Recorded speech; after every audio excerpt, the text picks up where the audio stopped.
तो हेलो दोस्तों, स्वागत है आपका हमारे रस की नई क्लास में।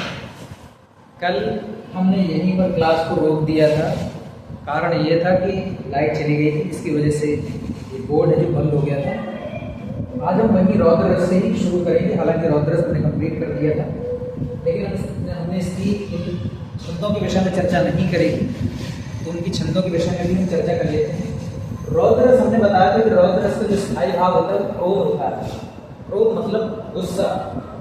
अब गुस्सा कई प्रकार से आ सकता है। कोई आपका अपमान कर दे, कोई आपके परिवार के सदस्यों का अपमान कर दे, कोई आपको भद्दे शब्दों से उच्चरित कर दे, तो वहां पर रौद्र रस की अनुभूति हो जाती है। ठीक, जैसे कोई अपमान कर दे, गुरु निंदा कर दे, या शत्रु आपकी निंदा कर दे। जैसे लिखा, श्री कृष्ण के सुन वचन अर्जुन क्रोध से जलने लगे, सब शोक अपना भूल कर करतल युगल मलने लगे। जब कृष्ण ने ये बताया कि भाई अभिमन्यु का वध किस तरीके से इन कौरवों ने किया है, इनकी सेना के लोगों ने किया है, तो अर्जुन बहुत ज्यादा क्रोधित हो गए और करतल युगल मलने लगे का मतलब होता है, और क्रोध से वो हाथ मलने लगे कि अब तो हम इनको किसी को छोड़ेंगे नहीं। पहले वो लड़ने से घबरा रहे थे, वो डर रहे थे कि सामने भी हमारा ही परिवार खड़ा है, इसलिए वो लड़ने का नहीं सोच रहे थे। लेकिन जब उन्होंने श्री कृष्ण ने उनको बताया किस तरीके से तुम्हारे पुत्र का वध किया गया है, तब उनके अंदर भी क्रोध की भावना जाग गई और रौद्र रस की अनुभूति हो गई। अगला लिखा है नृप बालक। नृप बालक का मतलब होता है राजा का बालक, यानी राजकुमार। काल बस बोलत तो ही ना संभाल, तुझे काल का भी डर नहीं है, तो तमीज से बात भी नहीं कर रहा है। धनु सम त्रिपुराय धनु विदित सकल संसार। त्रिपुराय धनु का मतलब ये है कि जिस धनुष को राम ने तोड़ा था, उस धनुष को तोड़ने के बाद अब उनके सबसे परम भक्त थे जिनका नाम था परशुराम। परशुराम शुरू से ही क्रोधित प्रकृति के थे, बहुत ज्यादा अधिक उनको क्रोध आता था। तो जब उस धनुष को तोड़ दिया गया तो वो उसी सभा में गए और सबके ऊपर क्रोध दर्शाने लगे। तो फिर वहां पर लक्ष्मण जी ने उनको कटाक्ष किया और उन पर कई सारे व्यंग्य कसे, उनका मजाक उड़ाया। तो उसकी वजह से उन्होंने कहा कि हे राजा के बालक, तुम्हें तो अकल है नहीं, तुम जिस धनुष को, जिस त्रिपुरारी के धनुष को तुम धनु ही कह रहे हो, छोटी सी धनु ही कह रहे हो, और जिसके बारे में सारा संसार जानता है कि वो त्रिपुरारी धनुष का मतलब त्रिपुरारी जो तीनों लोगों के स्वामी हैं उनका धनुष है, तुम उसको छोटी सी धनु ही कह रहे हो, तुम इतने बड़े हो गए हो। तो यहाँ पर भी जब परशुराम कोई भी बात कहेंगे तो यहाँ पर तुम्हारा रस हो जाता है रौद्र रस। लेकिन जब लक्ष्मण जब इन पर कोई व्यंग्य कसते हैं तो वो तुम्हारा हास्य रस होता है। ये बात ध्यान रखनी है कि लक्ष्मण की तरफ से जब वो व्यंग्य कसा जाएगा तो फिर वो हास्य रस होता है। ठीक है, आगे चलते हैं। आगे लिखा है भयानक रस एवं विभत्स रस। अब ये भयानक रस और विभत्स रस क्या है? भयानक रस की जब हम बात करेंगे तो भयानक रस का स्थायी भाव होता है भय या डर।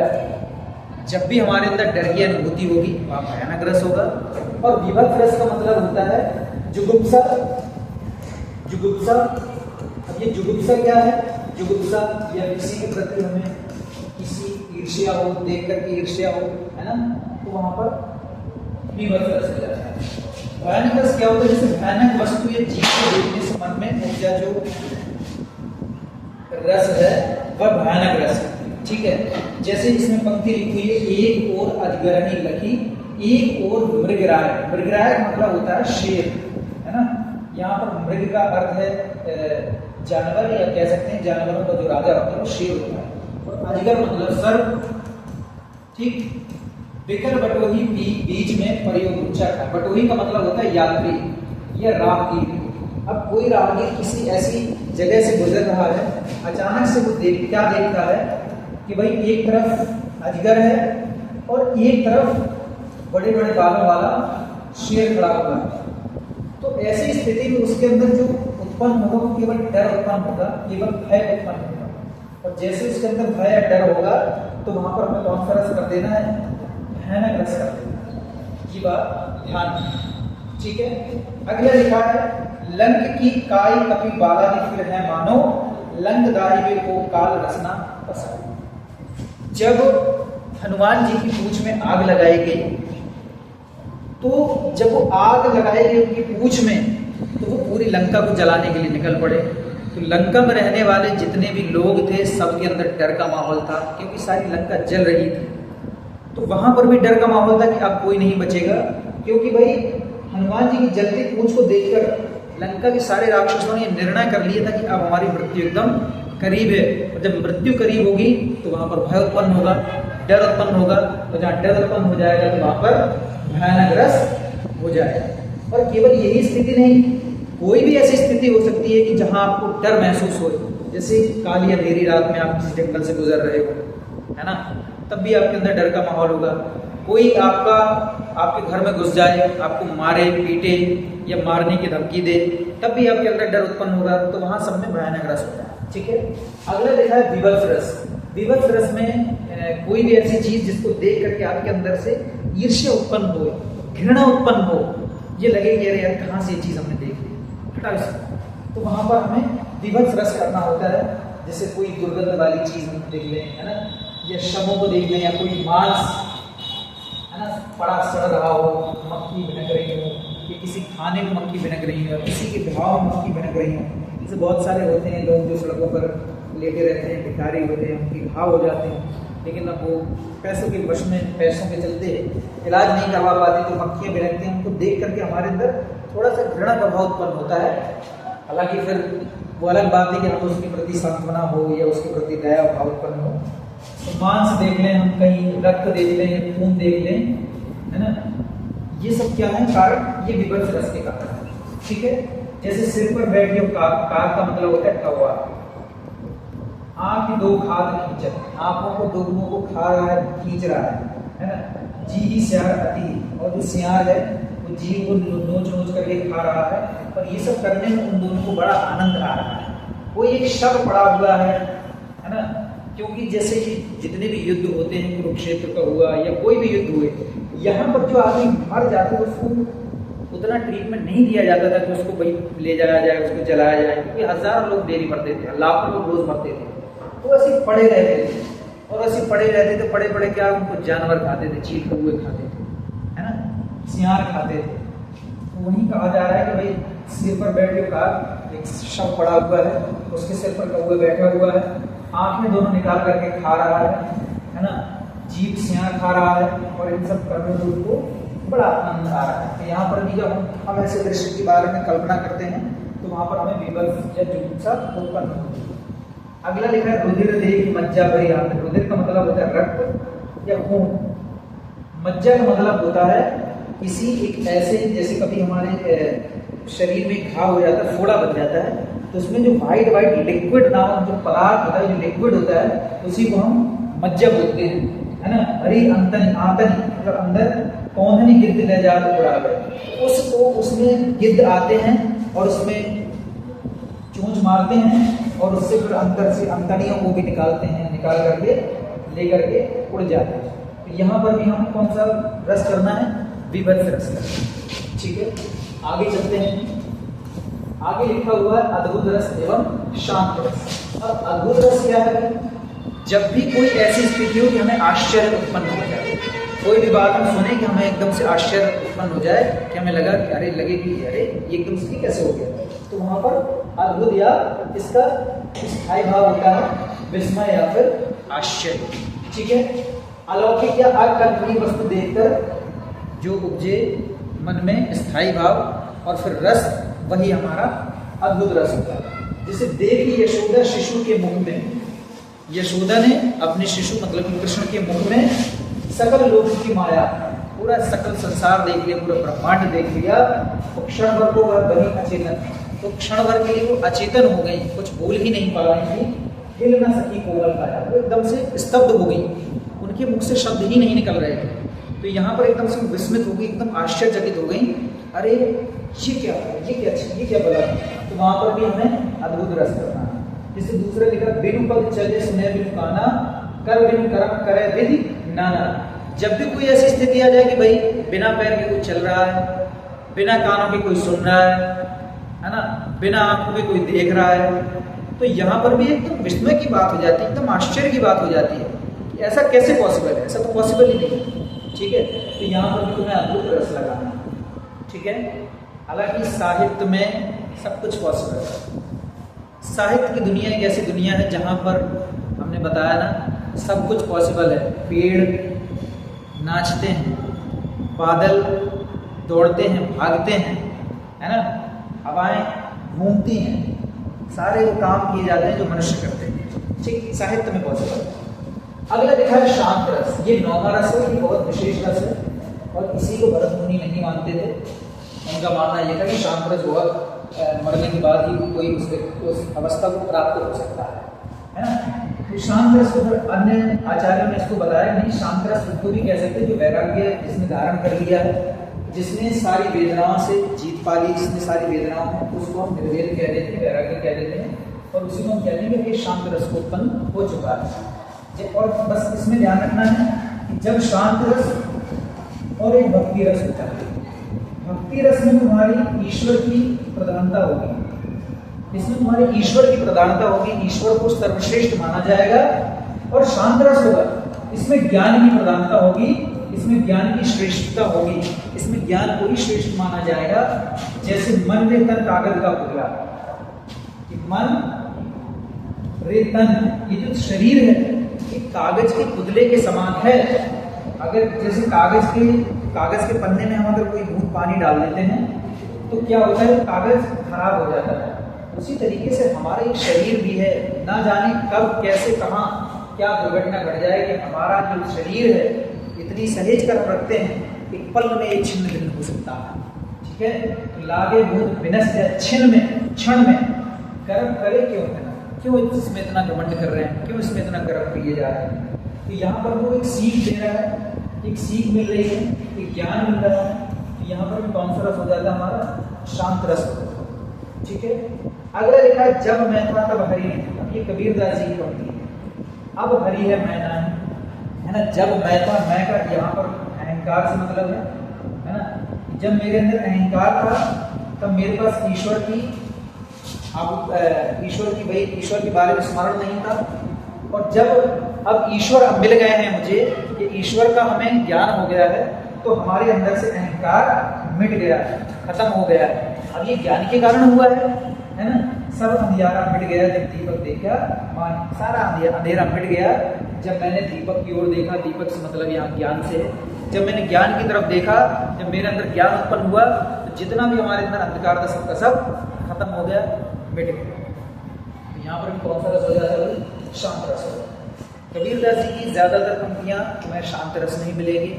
जैसे एक और पंक्ति है कि गुरु गोविंद दोहु खड़े काके लागू पाए, बलिहारी गुरु आपने गोविंद देव बताया। यहाँ पर भी ज्ञान की एक सीख दी जा रही है, ज्ञान दिया जा रहा है। तो यहाँ पर भी कौन सा रस करना है, शांत रस करना। आखिरी 2 रस और बचे हैं, इसके बाद हमारा रस हमारा अध्याय समाप्त हो जाएगा। अगले वात्सल्य रस एवं भक्ति रस है ना। इन दोनों में भी प्रेम है, दोनों ही प्रेम से संबंधित हैं। ठीक है, दोनों ही प्रेम से संबंधित हैं। और इसके बाद एक था श्रृंगार रस, वो भी प्रेम से ही संबंधित था। लेकिन मैंने तीनों के बीच में क्या फर्क ये बताया था मैं आपको। जब नायक और नायिका का प्रेम होगा, नायक और नायिका का प्रेम होगा, वो किसमें होगा भाई, वो तुम्हारा श्रृंगार होगा। ठीक, तो किसमें होगा, वो तुम्हारा श्रृंगार रस होगा। ठीक, जब भी पुत्र या माता का प्रेम होगा, पुत्र या माता का प्रेम होगा, तो कौन सा होगा भाई, वात्सल्य प्रेम। ठीक है, जब भी ईश्वर और भक्त का प्रेम होगा, ईश्वर और भक्त का प्रेम होगा, तो कौन सा रस होगा भाई, भक्ति रस हो जाएगा। बस ये चीजें ध्यान रखनी है। ठीक है, वात्सल्य इसमें लिखा है छोटे बालकों के प्रति माता पिता व बड़ों का जो मोह ममतामयी प्रेम होता है, उसी को हम वात्सल्य रस के नाम से जानते हैं। ठीक है, इसकी पंक्ति लिखी किलकत कान जुगलमन आवत।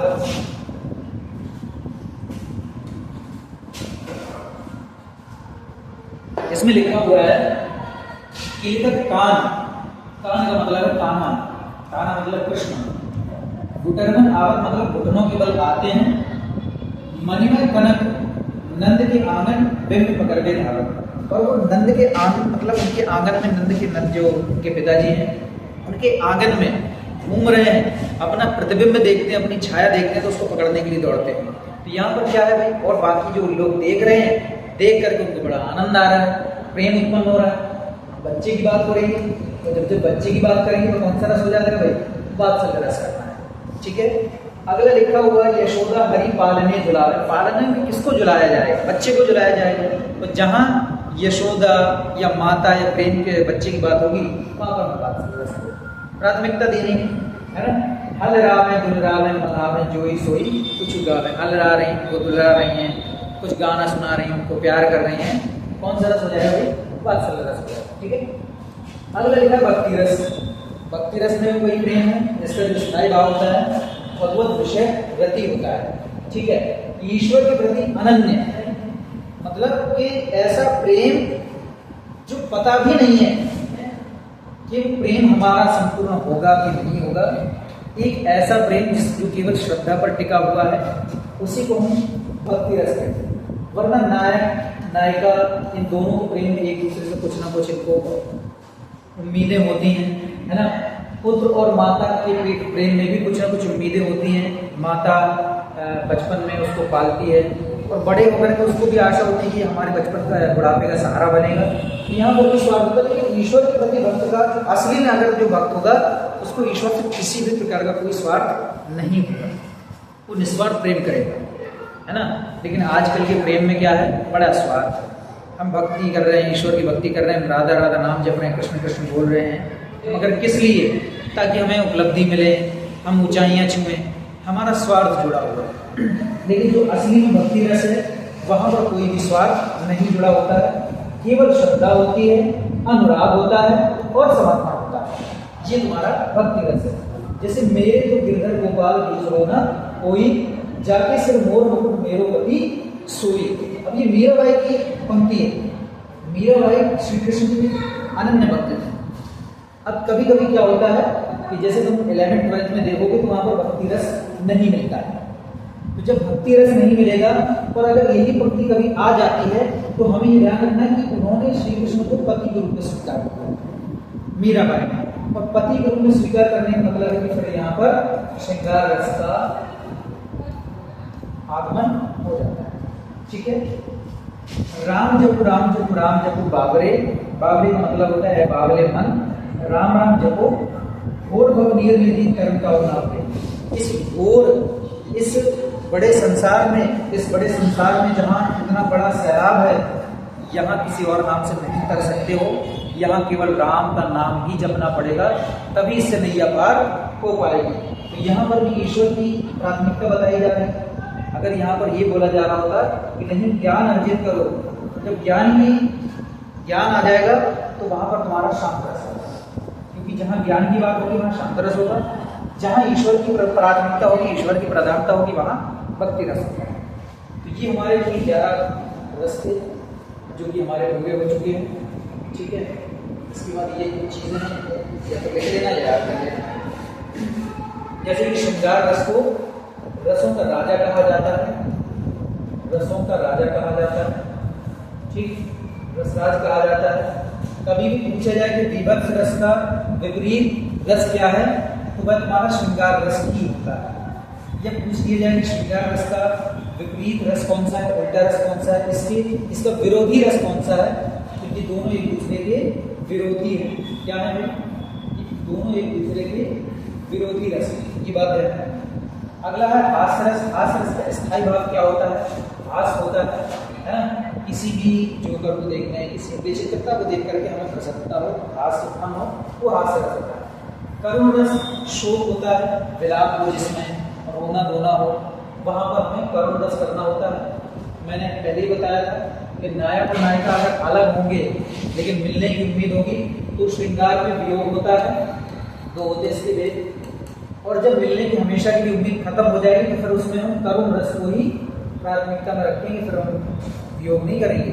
हालांकि तुम्हारी 11th और 12th में इसमें भी दो हैं, इसमें नहीं, इसमें अरे वात्सल्य में दो हैं, एक संयोग वात्सल्य, एक वियोग वात्सल्य। अब क्यों है कि जब माँ बेटे साथ होंगे तो संयोग वात्सल्य हो जाता है, जब माँ बेटे से अलग हो जाते हैं तो वियोग वात्सल्य हो जाता है। ठीक है, वीर रस का स्थायी भाव क्या हो जाता है? भाई उत्साह हो जाता है, जैसे कोई युद्ध धर्म दान, जैसे कोई उत्साह हमारे अंदर। रौद्र रस का स्थायी भाव होता है क्रोध, अंदर क्रोध आ जाए, भयानक रस का भय हो गया या डर हो गया।